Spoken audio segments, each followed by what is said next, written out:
Meve's Lyrians were traversing a wood when they heard the loud, drawn-out blast of a horn. One of our scouts? The Queen asked, clearly perplexed.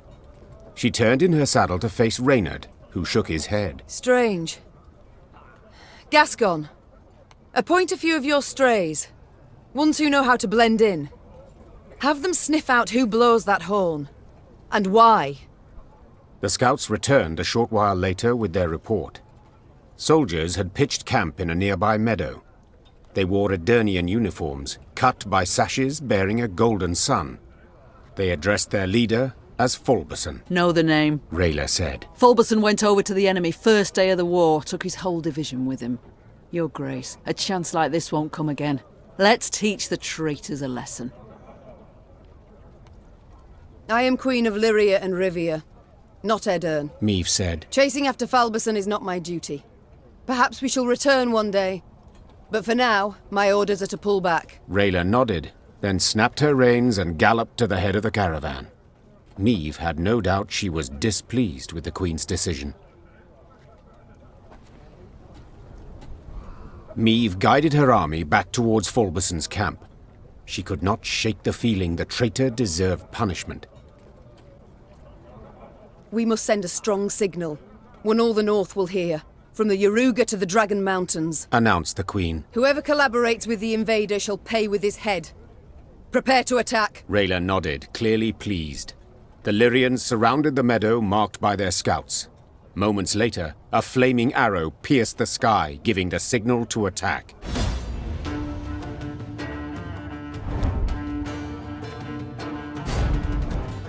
Is that Queen Meve? To arms! This man has suffered much. Mercy, Your Grace. We surrender! The traitors, perhaps used to fighting unsuspecting foes, stood no chance against the determined Lyrian attack. At its conclusion, Meve personally knocked Falbeson off his mount, then tore off his visor. The face she saw evoked more sympathy than hatred. Falbeson was an old, sickly man, his skin pale and blemished. With great difficulty, he pulled himself up on his knees, then extended a shaky hand in pleading. Your Grace, have mercy. The Nilfgaardians forced me to treason. They threatened torture. Meve felt her soldiers' eyes on her. They awaited her decision. How would she treat this traitor? Would she really execute him as a warning to others? You needn't fear torture anymore, said Meve. Your execution shall be quick. Falbeson made a last grasp at the Queen's foot, pleading for mercy. But she brushed him off with a firm gesture. Soon thereafter, he swung from a tree, hanged by the very black sash he draped over his armor.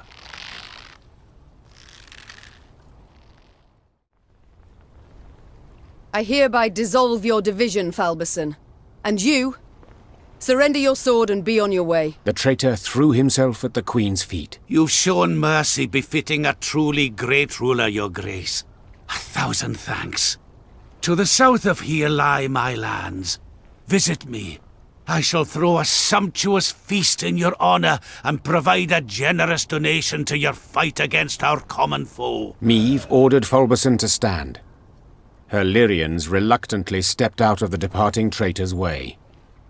When he passed Black Rayla, she spat at his feet. Meve and her Lyrians arrived at Falbeson's lands, home of the traitor she had let live.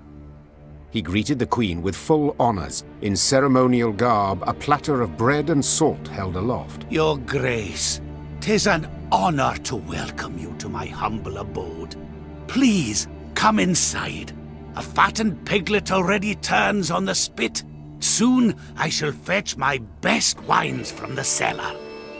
Meve, having lived on nothing but salt pork and gruel for weeks, was tempted to accept the offer. Black Rayla, however, was strongly against it. Ma'am, forgive my insolence, but to eat from a traitor's table is foolish. Don't do it. Heeding Rayla's plea, the Queen declined Falbeson's invitation. Clearly saddened, he escorted the Queen to the bounds of his estate. I thank you once more, your grace. He said, bending to kiss her hand. And I swear from now on, I shall support the North as best I can. Meve nodded, then went on her way. She wondered whether the old man would keep his word, or, as soon as the Lyrians disappeared over the horizon, once again don an imperial crested sash. Meve ignored Rayla's warning, and for her part, Rayla refused to partake of the feast. The Queen attended in the company of only her closest advisors. The table groaned under all the refined delicacies laid out upon it, and rivers of wine were served. Falbeson delivered a flattering toast in Meve's honor. You could search all the world and not find such a ruler. One so brave, so merciful, and so naive. With these last words, heavily armed Nilfgaardian soldiers poured out of the adjoining rooms. Meve leapt away from the table, barely dodging the bolts sent flying towards her. She drew her sword.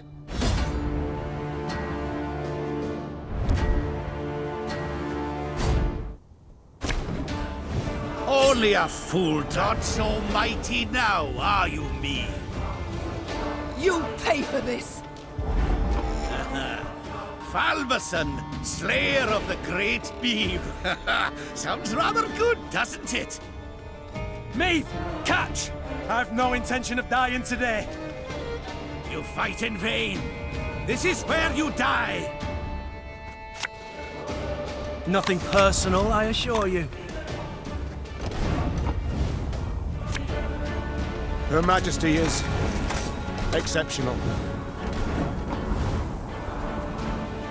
Coin never stinks, no matter how rank the pouch. Her Majesty knows what she's doing.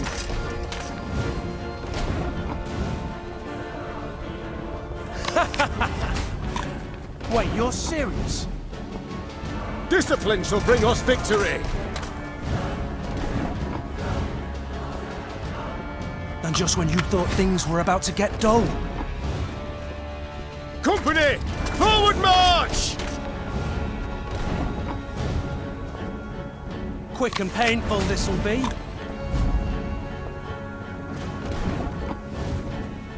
We must trust each other.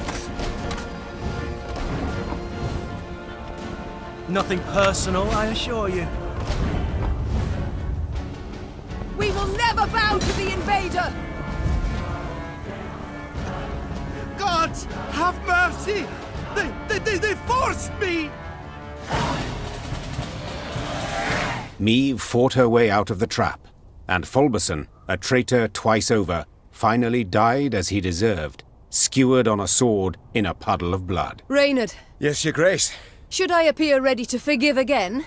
To let treason go unpunished? The Queen said, wiping her blade on a lace-fringed tablecloth. Kindly remind me of Falbeson's feast. Meve went on her way as soon as she could, taking with her a hefty load of the oath-breaking lord's belongings and some valuable experience. 'Tis a great pity your grace hasn't time to feast with us. From here on, I'll prove a steadfast enemy of the black-clad invaders.